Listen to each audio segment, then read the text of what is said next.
Hello, in this video I'm gonna show you how you can clear browsing data on Motorola Edge 50 Pro.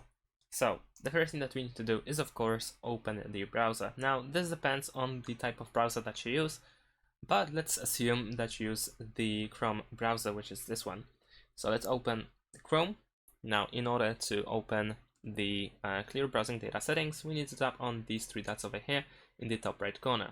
Once you do that, over here you will immediately find the option Clear Browsing Data.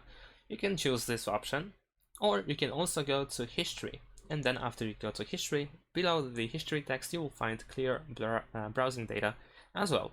So if you tap over here, then you can choose what you want to clear. So you have browsing history, cookies and site data, cached images and files, saved passwords, autofill form data, site settings, and so on and so forth. You can also choose the time range over here, so you can remove everything from the last hour, from the last 15 minutes, 24 hours, 7 days, 4 weeks, and all time. Once you are done with what you want to remove, then you can tap on this Clear Data button. And that's it. Thanks for watching. Leave a like and subscribe to my channel, and see you in my next videos. Bye.